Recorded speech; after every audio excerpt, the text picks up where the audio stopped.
Khaz, thank you for being here today, imparting your business wisdom on us so we can be great entrepreneurs like yourself. Thank you to DJ Checks on the decks. So now that I've welcomed everybody to our Sunday brunch, let us begin. So Khaz, tell us about yourself. That's a huge one there. Okay, let's start off with your background. Like, so you're from Nigeria? I mean, I'm from Nigeria, Yoruba, and I found myself in Europe, man. You know what I'm saying? I was born in Nigeria. Yeah. Where did you grow up? Born in Nigeria, Ibadan. Oh, Ibadan. Born in there, and then I left Nigeria when I was 15. Okay. I just didn't want to be there, man. Okay. So did you go to school there? Yeah, of course. I went primary. Khaz told me that's where I'm that from. guys from Ijebu are the best in the whole world. That's what he told me. But if you look, I can give you names though. I can give you names though. Ladies, have you ever dated a guy from Ijebu? She said your wallet's on padlock, Khaz. Nah, we're just good with money. It's not the same, you know what I'm saying? It's not the same. Checks, you're quiet in the back. What do you think about Ijebu guys being hurt? Ijebu's national. I'm a cocktail, so... yeah, I'm actually half Ijebu. Like, my dad's Ijebu, but my mom's from Ibadan. My mom's from Ibadan. So yeah, man, that's where I'm from, Ijebu. I'm stay very proud of it though. Like, I could tell you, like, if I tell you 3 people that are from Ijebu, you'll be shocked. Go on then, tell me 3 people. Anthony, Joshua, Wizkid. Those are goats. Like, that's not 3. Anthony, Joshua, Wizkid. Anthony, Joshua, Wizkid. Who else would you know though? That's from Ijebu. Skeppy. Skeppy for him? Okay. Of course it is. Okay, maybe. Like I told you. Like, maybe Ijebu is okay. Yeah, we do this. That's the ones I can remember now. Okay. Now, I think it's a really entrepreneurial. See, people, they're just kind of like just quick wit, intellectual, and they just have that entrepreneurial sort of thing about. It's like a hate from like people from outside of Ijebu, because during slavery, I don't know, not me, but our ancestors, they kind of finessed everyone else because they was closer to the water, right? Okay. So when the slave merchants came, they had like a little contract with them where if say from Ibadan, someone gave me 20 slaves, I'll then tell them, look, 5 of them died, innit? So I'm only gonna pay you for 15 slaves. So we was kind of finessing the rest of the tribes a little bit. I don't know, I wasn't there, innit? Okay, well that's so there's a little hate. There's a little hate. I can understand the hate though. The Ijebu people, but I mean, it is what it is. It's entrepreneurial. You know? I don't know. What can I tell you? Okay. So that's my background, and then I moved to Dublin, Ireland, which is where I always say that's where I kind of like became a man. You know, so I had my first girlfriend in Ireland. You know, went to college there. Yeah. Met a lot of people that are still my friends now. Like my best friends, we all met there, innit? So. But I didn't like it over there. Why?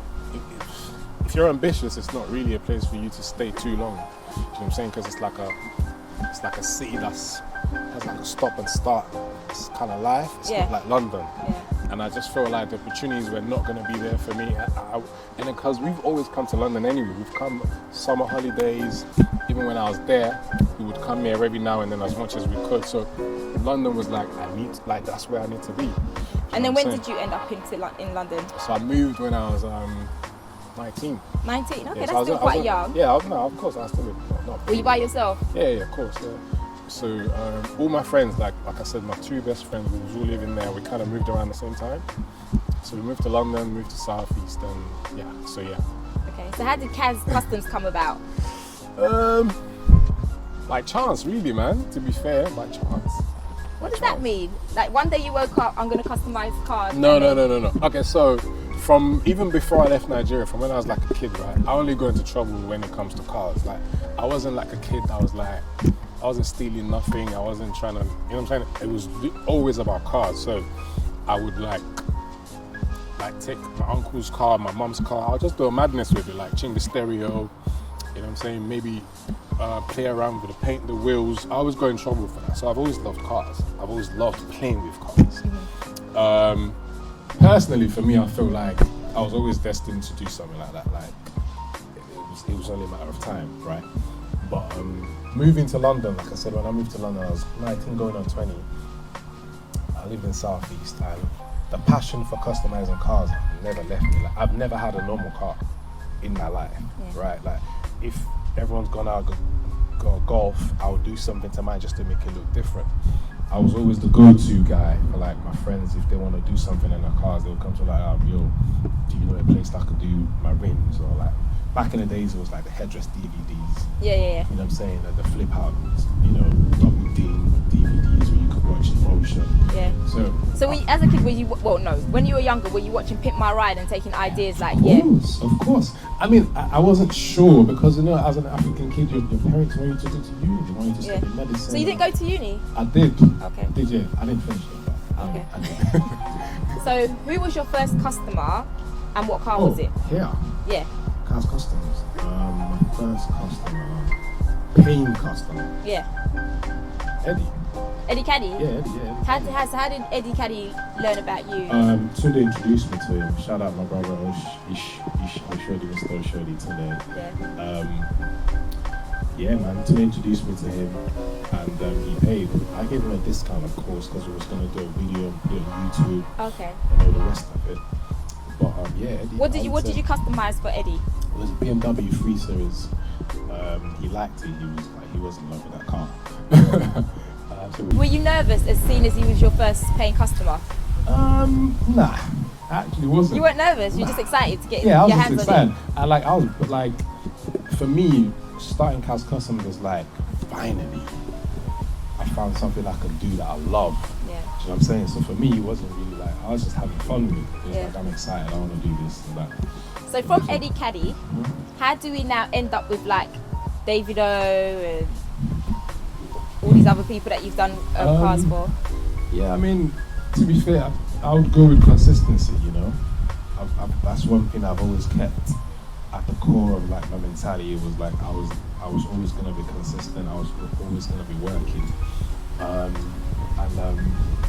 So I ended up with David through DJ Olu, who's actually passed away now. DJ who? His name's DJ Olu. Okay. Oh. He was David's DJ at the time, and he was in a uni here. It was a Buckinghamshire, I think it was, and obviously from doing Eddie's car, a few other people, Chief Fresh, Blade Brown, a couple people that followed me on Snapchat, so my Snap was kind of popping, and he just hit me up, just out of the blue. He loves cars, of course, naturally. Obviously, if you're following me, you must love cars. So he hit me up. He's like, "Oh, like, bro, have you thought about coming to Nigeria?" And I was like, "Yeah, like, this is my plan. Like, I do want to come to Nigeria." So he goes, "Yeah, okay. Let me know when you come. Then I'll introduce you to David. I want to do my car as well." That was it. That's how I met David. And What car did you customize for him? The first one was a G63. Oh, so you've done more than one for him? I've done like 4 cars for him, I think. Oh, so you're making some money, yeah? He pays. Wow. He pays. I mean. Okay, we have a question from the audience. Oh wow, okay. Alright.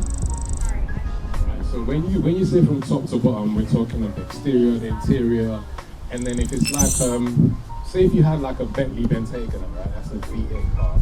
It's powerful already. So we're not going to do anything to the engine, right? It's already like a powerful car.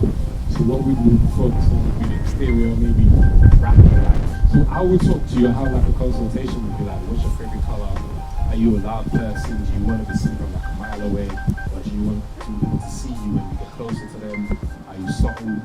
So I'm saying then we can choose a wrap color, and then we can maybe match that with the seats, your level, we can change the color, we can customize your headrest, do the starlight roof in there. You know like the Rolls Royce, they have like the roof, starlight roof. So that's what you would call customizing. You can have ambient lighting as well. You can have lighting on your footwell lights. You can have customized puddle lights when you open the door, your neighbors pop right as you open the door.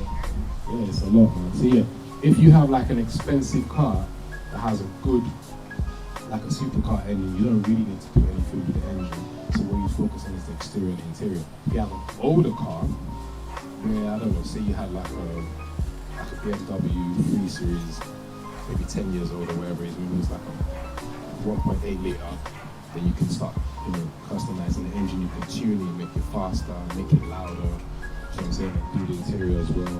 Sometimes we can change the actual look of the car, so you can make like a 2015 Range Rover look like a 2020 Range Rover. Yeah. So like it's we have you can say that. So does that answer your question? It makes sense? Alright, cool. So when you first started that, you were initially based in the UK, then you moved to Nigeria. How difficult was that decision to move to Africa? It was tough. It was tough because, first of all, it's like an unknown terrain for me. Do you know what I'm saying? I left when I was a kid, so I didn't really know how it was going to go. You know, it was a risk.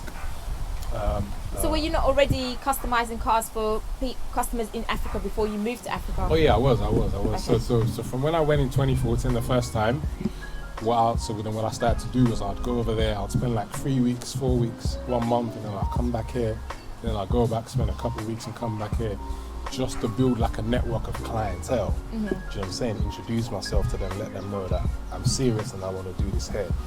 And obviously then referral starts to come in. You do a good job, people talk about you, and then they come back. So it took me, I don't want to say I moved the business there. Okay. You know what I'm saying? Do you still have the Brentwood branch then? No. So what I do have is a partnership with people over here now. Yeah. Because it got to a stage where I had to make a decision. Where do I want to focus the majority of my work first? Do you know what I'm saying? Do I still want to be paying wages over here, or do I want to establish Nigeria properly, where it's like an untapped market? You know what I'm saying? There's like 200 to 50 million people in Nigeria. Compare that to London. The marketplace is obviously much bigger. Can we compare the turnover then? So you're can we talk figures? Your Brentwood turnover, Essex. What I would say, right? I'm not going to give you exact figures. Right, go on. You know what I'm saying? So Essex figures. Yeah, but what I would say, when it comes to turnover, right? If you want to compare Nigeria to here, no, Sydney. I'm not going to tell you no figures. No way you're not going to get me to say that. But what I would say though, the reality is, and I don't make the rules by the way, so I'm just playing by the rules. Labor is obviously like dirt cheap in Africa in general. But because I built my brand to a level where I still charge UK prices in Nigeria. Do you know what I'm saying? So you can work it out. So obviously the labor is like way cheaper than over here, and I'm still charging UK prices. So turnover is a lot more, but more importantly, the net profit is a lot more than over here. We've got a question from Natalie. I have a question. So I'm someone who's like very well connected with Nigeria, and I intend to kind of, similar to you, maybe like 75% there. What's the transition like? Because when I go there and I speak to my friends who are out there, it's not easy to live there, and they don't encourage me to come. Let's just put it that way. So as someone who's lived here, has gone over there, you still have one foot in here. What is the transition like? How difficult would you say it is? Just what is it like? What I tell people is this: it's just like, imagine you weren't born here, right? Imagine you weren't born here and you had to move here. You have to adjust, right? You have to learn how the community operates, how the society operates. You have to stay there. The biggest misconception that people have is that when they're coming from the diaspora, the European countries or whatever, they think they can just land in Nigeria and make shit happen. It doesn't work like that. You have to stay there because people over there want to see you. They have trust issues. You know what I'm saying? So they think, say for example, you sell hair, right? Say you're selling weave or whatever, and then you go to Nigeria today, and they say to people, I sell weave, and then they give you money, and then you fuck off back to London. Most of them can't travel. So did you stay there for a long period of time to establish yourself? Yeah, I had to, like I said, I had to create that relationship with people and say, listen, I'm gonna take your car and I'm gonna do it, and I'm still here. You can call me next week if there's any issues, I'm here. Not, oh wow, the guy's gone back to London, I can't reach him now. You know what I'm saying? So you have to build that relationship. But it depends on if you tell me what your business is, I can tell you how tough it's gonna be, how easy it's gonna be, or if you shouldn't bother yourself. Because it's a hugely saturated market in Nigeria. Like, everyone just copies you. They just copy you. And then because there's a lot of money that's not legit, that's in circulation. So people just start businesses just cause. They don't even need the money. They don't even need the profit. The business is just there, just to launder money, basically. Do you know what I'm saying? So if whatever industry you're going into, I wouldn't say don't watch face, but most of them, they're not even competing against you. So don't even bother yourself because the money's long. You know Did you have a particular business in mind already? Okay.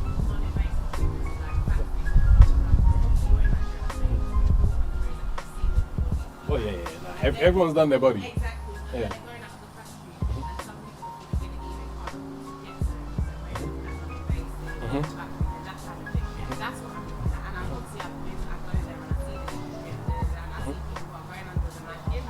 Yeah.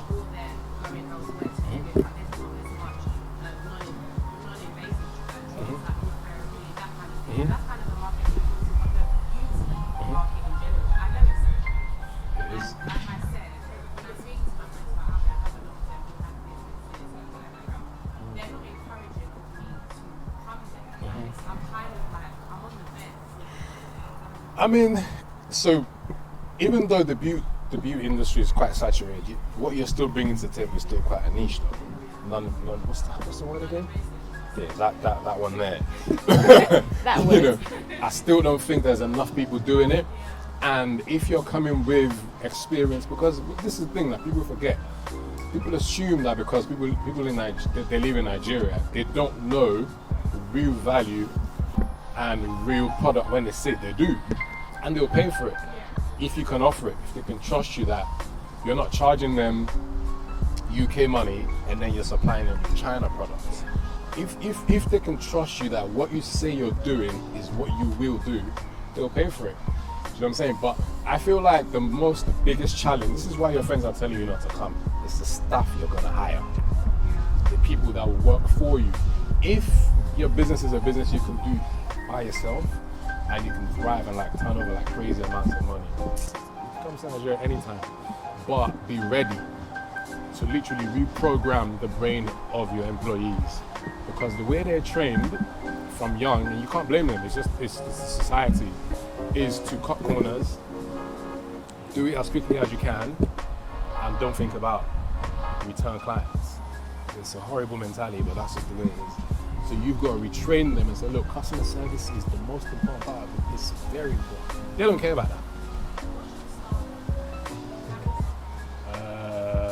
21 on site. Yeah, 21 on site. I think they're 3 off site. Yeah. But it can be done. You know what I'm saying? It can still be done. Like I've done it, and I know a few people that are doing it as well. So it is possible, but just be prepared. I mean, you will be stressed. Nigeria and stress is like this. You will be stressed. That's it comes in the package. You know, but like I said before, if you can leverage your business properly, you can make a lot of profit. You know what I'm saying? Forget turnover. Turnover is vanity, like I said. Profit is. But yet he won't tell us his turnover numbers though. I'm not about to tell you I'm that. just saying. Mate. I just want to know, is Brentwood turnover like a AP and Lagos turnover like a Patek?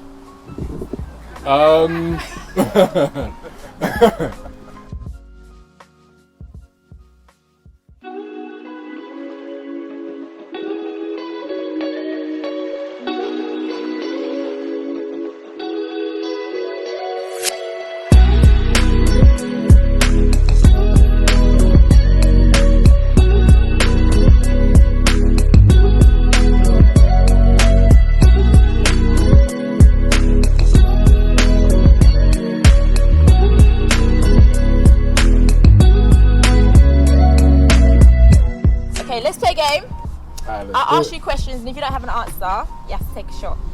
Alright, cool. Okay, so first question. What time was Usher cruising the streets? 7 o'clock. Woo! Oh, yeah. Come on, man, I have to know that. 7 o'clock. I actually thought it was a trick question. I was thinking, is it 7 a.m. or 7 p.m.? It has to be 7 o'clock. Okay. Where has been the most exciting place you've had sex? What? The most exciting. On a rugby pitch. Yeah. You asked.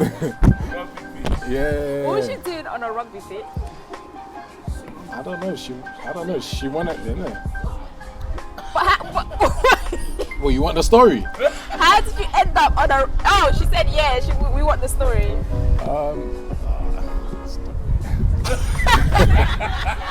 Hey, you got me nervous out here, man. No. You know what it was? We did a lot of outdoor shit, man. It was just one of them ones where, we did like the car parks, them things there. You ready for the next one? Yeah. Which rapper's first album was called Reasonable Doubt? Come on, man. Sean Carter, Jay-Z. Well done. Come on, man. Come on, man. Oh, she had you thinking. What? So what? The audience didn't know that? Well, you are part of the audience, though. Come on, you knew that, right? Of course, man. I even gave you his government name. How about that? Extra points. Come on. Okay. Who had a song on Channel U called That's Not Gangsta? Oh, it's not Tingy, is it? No. Sounds like a shot to me. Shots. Hold up. It's not Riley. No. I don't know, man. Who had a song on Channel U called That's Not Gangsta? No. Did you say Sway? Yeah, no. More time, you actually look like him. You could be Sway, bro. You are Sway. Trust me, I swear. Bro, I'm telling you, if your skin was 20% darker, mate, you're using his passport. And he's a good looking brother as well, so like I like he looks like Sway. Trust me, bro. Even your demeanor is just calm like him. Trust me. So who done it? Who's you ready? Yeah, Sincere. Oh, man like Lizzie. Yeah. Oh, no way. Yeah. True that.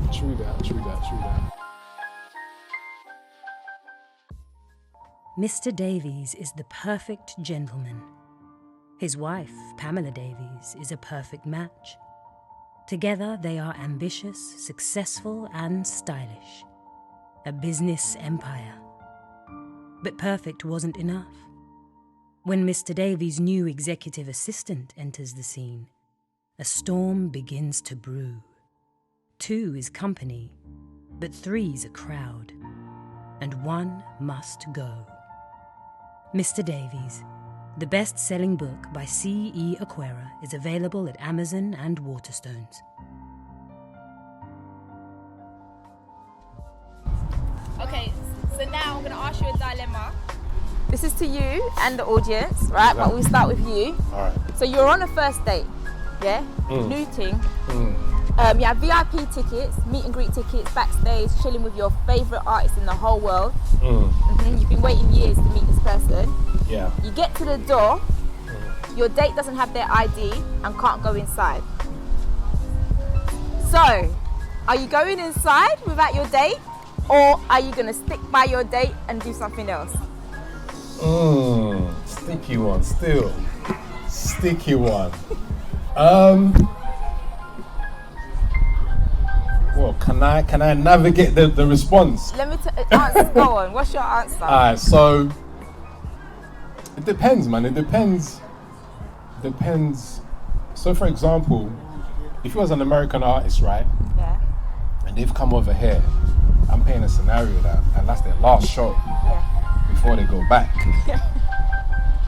And then if the thing's not really, I don't know, because you go on dates with things you're not really into like that, innit? It's just like, just to pass time. No, but hold up though, nah. Do you know what it is? I'll be real with you, right? If it's a thing that I really like, and I'm like really feeling I like, yeah, bomb the concert, man. Wow. Yeah, now we'll go another day. It's calm. Wow. It's calm. I am. They said you're lying. I'm not lying though. No, I'm not, I'm not lying. You know why it is? Especially for me, because I've already met my crush. I've already met the artist that I want to meet. So, mate, it's not going to happen again. And we're coming to that anyway. I'm now going to put it to the audience, yeah? I need hands up, yeah? Oh, have you got a question, Ash? You're not going in? Yeah, like, come on, man. Yeah, first date. Nah, come on, man. Gentlemen, okay. So what are you going to do? You're going to leave the girl there? You want to know what I'm going to do? What? I know what you would do. Okay, let me... I will answer what I'll do. What would you do? Let me just do the, ladies and gentlemen, just gonna do quick hands up before I say my answer. But hands up if you would go inside the building to see your artist. Bare savages about. Wow. Dammy, would you go in or would you go with your date? Would you go in or would you just say, you know what, babes? You know, let's go do something else. Yes, now. On your first date? Nah. Yeah. Date, yeah.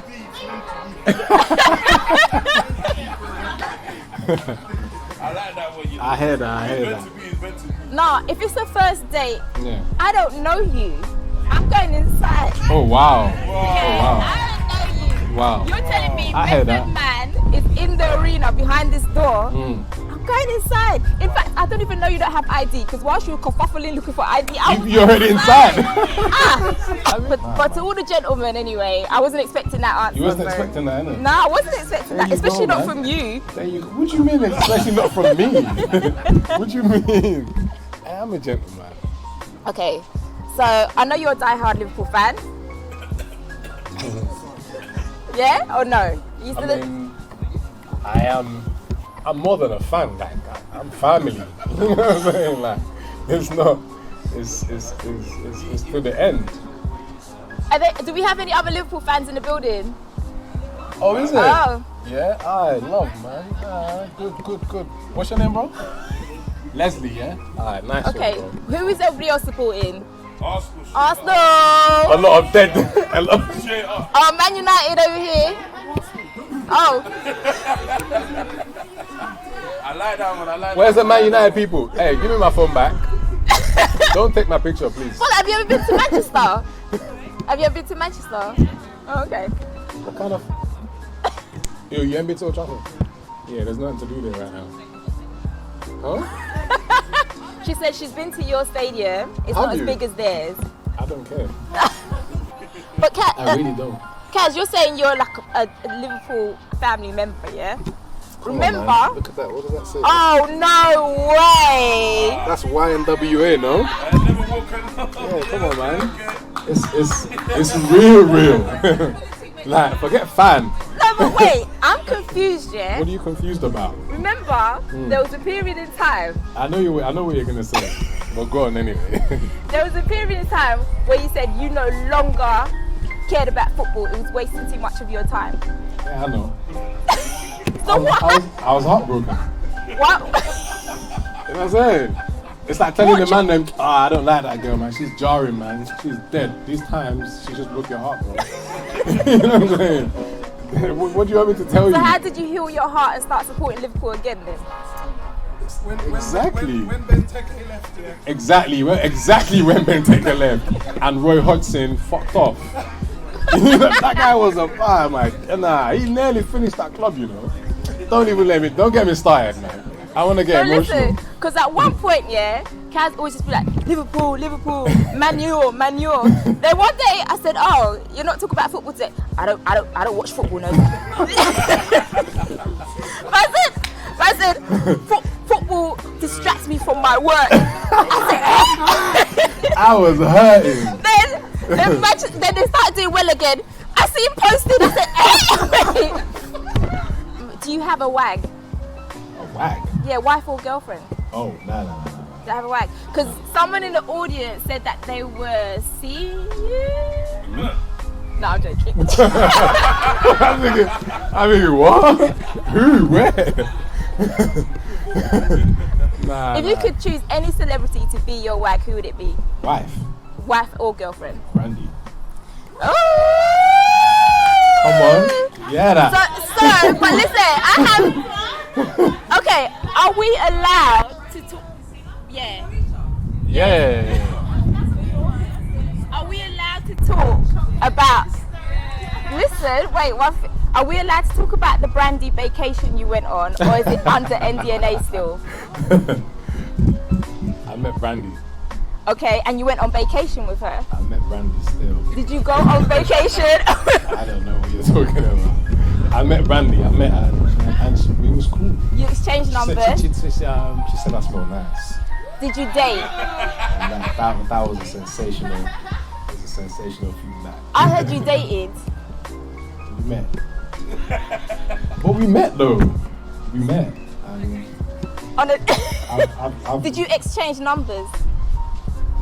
She responds to my messages. Like,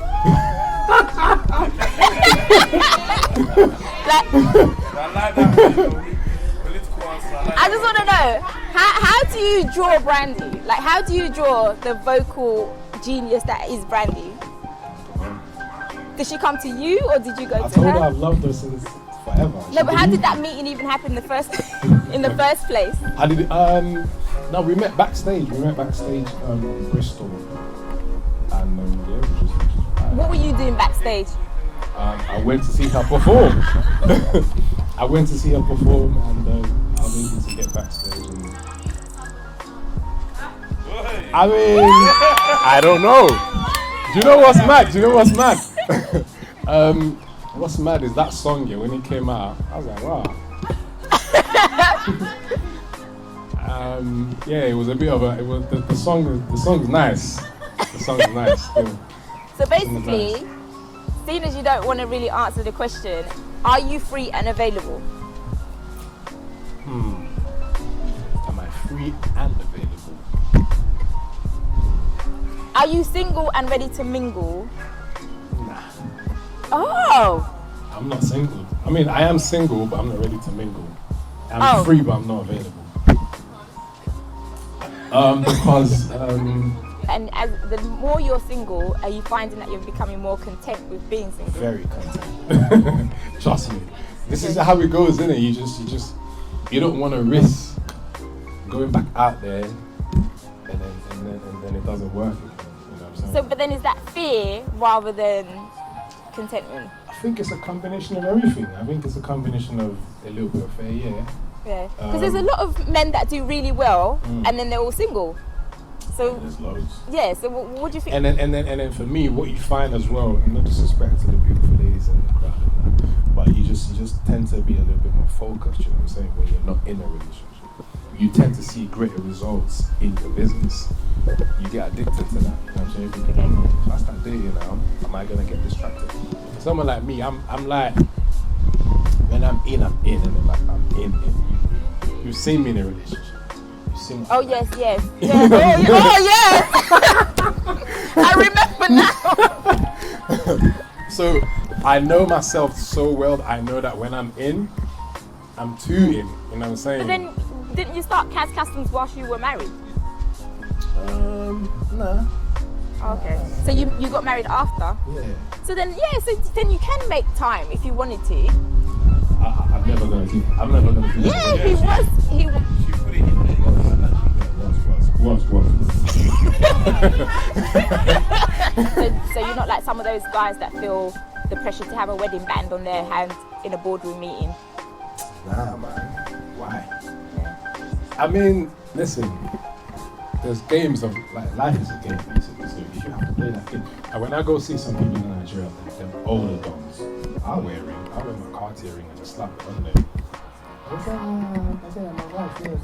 Who cares? If you're gonna give me the contract just because you think I'm married, I'll tell you I'm married. I don't care. You know what I'm saying?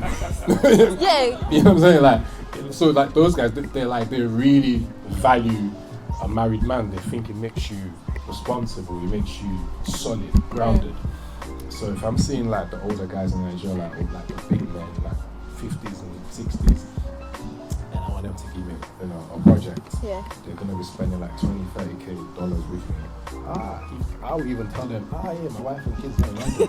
You know what I'm saying? Like, so that just calms him down, so he doesn't think you're just a gallivanting type of guy. Yeah. That he's gonna give you his money, and then you're. I want to ask the audience. You know Yeah. what I'm saying? Do you think that a guy with a wedding band on his hand comes across more responsible than?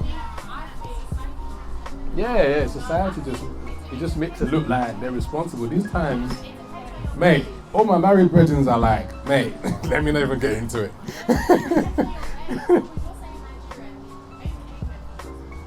Yeah. even these big men themselves, they're not responsible. It's just a hypocritical situation. But like I said, the game's the game. You know what I'm saying? Like I know if they think because I look younger than my age, right? So I get judged a lot. They think I'm in my 20s. These times I turn 40 this month. You know what I'm saying? So if I go see a big man, he's gonna think I'm some 25-year-old kid with my gold chain and my tracksuits. So I have to present a front like I'm married. You know what I'm saying? So that's just what it is. Even in Nigeria, if you want to rent a house, they won't, like 9 times out of 10 they won't give you a house unless they think you're married. Yeah, they're like, what's a single guy doing with this big house? Why do you want this big house on your own? You know what I'm saying? So you have to tell them you're married. Wow. If you're renting a space for a business, just say you're married. Just say they're in London. You know what I'm saying? So yeah, I hear that. But for me, nah, I'm done. I'm done. If I'm ever gonna get married, it's not gonna be the orthodox way. He said if he's ever going to get married, it won't be the orthodox way. Yeah. So what type of way would it be? So together. she'll live in one house and you live in another down house. the road, not too far. You can have the west wing. Shania, won't we just say? Yeah, I could literally just bop over there. Nah. I don't want not the same house, man. Just a couple blocks But down they the can road. live in the west wing. Your house is big enough. I hear that, but nah, man, because she can still creep up in the bedroom at night. She feels like she wants to stress my life. Oh my God. So yeah, man. So I'm gonna bring it back to football quickly. Okay. So the World Cup is taking place this year. Yeah. Who's your money to win? Who's your money on to win the World Cup in Qatar? Belgium. Belgium? Yeah. Okay. What do you think, Dami? Belgium are strong. Okay. Guys, who do you think will win the World Cup? So Khaz has put forward Belgium. I'm saying Brazil. Like what? Did we even qualify? I don't even think we qualified.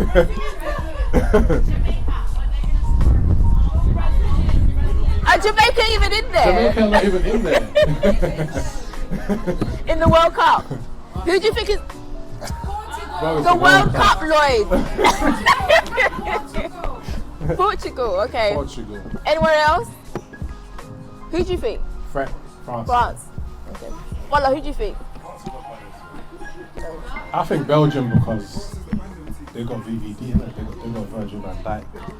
Okay. And if you can stop goals from going in, you got half a chance. Shania says Germany. Yeah, I mean, they're off pace at the moment. Apparently they're off pace. Shania. They're off pace at They're the off moment. pace apparently. At the moment, they're nah. But then, this is what they do, bro. They look off pace before the tournaments and then they turn up and mash everyone. They've done it before. Trust me, they've done it before. Okay, so you're so busy working, but you still make time for like holidays, football. Oh yeah, definitely. How do you manage to do that? How do you schedule in all these things? I mean, at the beginning it wasn't easy. I mean, there was a time where I didn't go nowhere for like 2.5 years. I Wow. was grinding steady. Okay, every is this day. in Nigeria? This is it. Oh, okay. Now, by the time I moved the business to Nigeria, the brand was solid, and I could go away for a while. You know what I'm saying? But now, like, I could go away for months. Yeah. I spent about 5 months away last year. Okay. And the 21 strong team Yeah, just held it down. Yeah, the team did it. Like my so I got like a business advisor, financial advisor, and he said to me 3 years ago, if you have a business that you can't go away for more than 2 weeks, and you can't run in your absence, that's a hobby, that's not a business. You know what I'm saying? So you have to be able And you have to also learn to trust, exactly. right? And then you have to give people responsibilities and see how they're gonna handle it.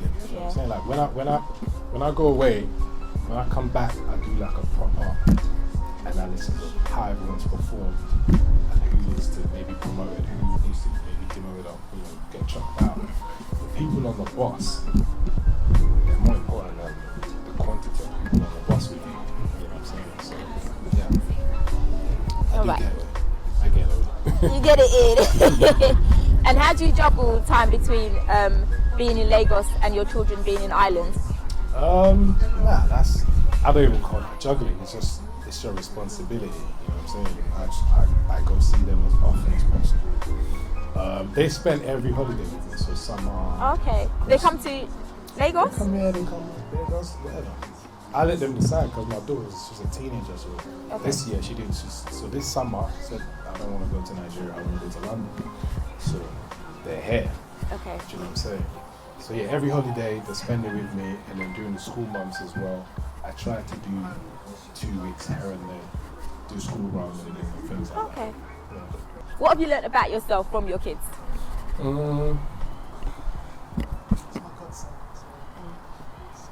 me see. That's another good question. I mean, what springs into my mind is that I'll do anything for my daughter. Do you know what I'm saying? Like, she's got the bottom. You know what I'm saying? Like, wherever she wants, she gets.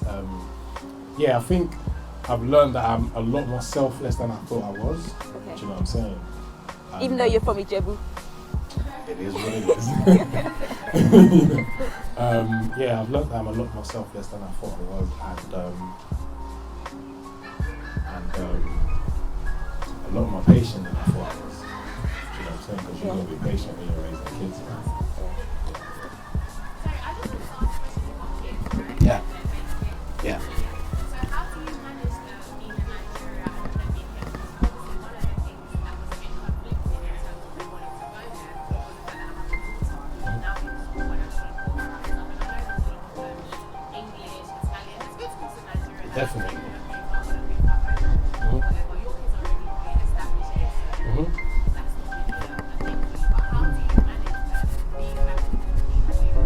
How do you feel like you're does it affect my relationship with them? I would say yes. I mean, I'd love to be in my son's life every day. Do you know what I'm saying? So I can show him what I want. Do you know what I'm saying? But it's no surprise that I've moved the business to Nigeria because I told them the plan. They know the plan. They know why I'm there. They know why I'm here. They know why I'm there, basically. And then the back and forth, that's nothing. I just have to travel. So as I said, so they spend every holiday with me, summer, Christmas, this stuff. So I'll either fly them to Nigeria or I'll come here. And with leaving them here, the mother of my kids is amazing. You know what I'm saying? Like, she's doing a great job.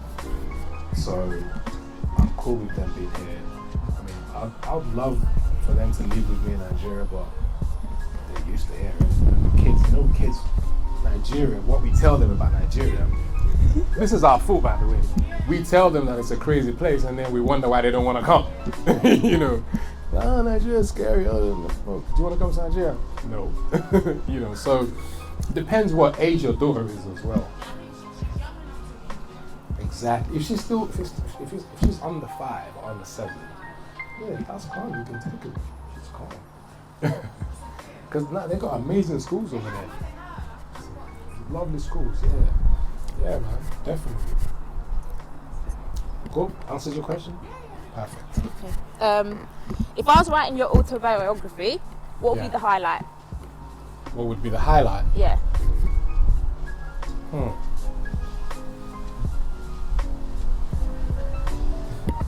What would be the highlight? It would be... I don't know, you know, because my journey is still... Going? Yeah, it's still So you think ongoing. the highlight's still coming? I reckon, yeah, I think so. I mean, for now, I would say me instigating and literally motivating my mom to get me out of Nigeria. Because I can't remember, she said I literally orchestrated the whole thing. So I think so far, because if I'd stayed there, I don't know, man. I don't know what my life would have been. You know what I'm saying? Like, the opportunities and things I've been able to achieve, I don't know. Okay. So far, I think that would be that. Okay. The fact that I was that ambitious from that young, that I could see myself in another whole continent where I felt like I could do something with my life. Yeah. So it's an entrepreneurial mindset from very young on. Definitely. Okay. Yeah, I didn't like school. Okay. don't like rules. I don't like being told what to do. I hated it. So if you wanted the people here and myself and a DJ, yeah, to go away with one thing about yourself, what would it be? About me? Yeah. What should we remember about Khaz?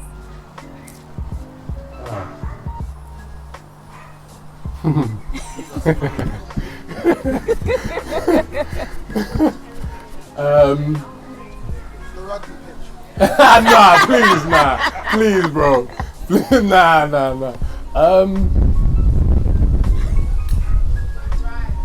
Yeah. I mean, yeah, my drive, man. My drive and like my consistency. Okay. You know what I'm saying? Well, okay. I was going to say, Yeah. from the audience, what are you taking away from him, from the things you've heard from him today? Bravery. So from the things he said today, what would you be taking away from Khaz? Okay. Confident guy.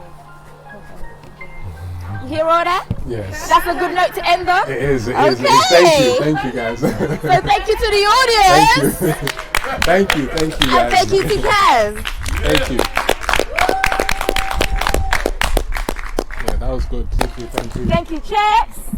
So who's playing us out today, Chex? Yes, the person who be signing us out tonight, her name is Kirsty Spence. Woo! Let's go. It's a wrap. Yes.